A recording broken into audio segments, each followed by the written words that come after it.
For the rest of my life, I'll be with you. I'll stay by your side, honest and true to the end of my. Hello persons, ito na nga ako at magdi-deliver na ako ng aking mga paninda guys.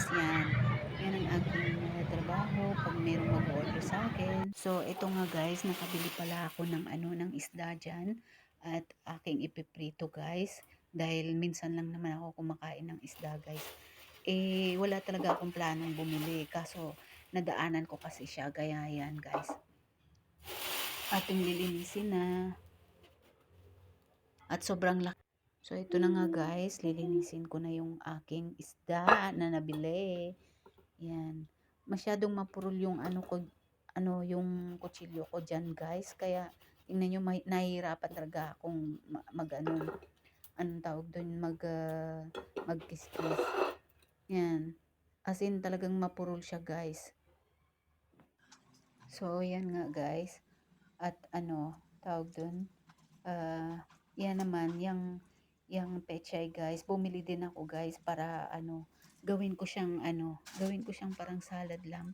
Ipiprito ko siya ng yung parang lang, yung mild lang na pagpiprito, ganun. So yan, kumuha ako diyan ng guys. Kasi yung nabili ko guys, puro siya, puro butos-butas. Parang inuod na siya, kaya parang pinipili ko kasi parang siya guys, parang hindi ko na siya gusto dahil parang sira-sira na yung pechay diyan. So yung iba tinapon ko na diyan guys kasi nga sobrang guys, sobrang ang tawag doon, parang na siya talaga, hindi na siya pwedeng kainin dahil parang butas-butas. At saka ayoko naman ng ganun kasi 'di ba pag parang butas-butas, parang kinain niya ng uod. So yan nga guys. Ako'y magpi-prepare na ng aking lulutuin diyan.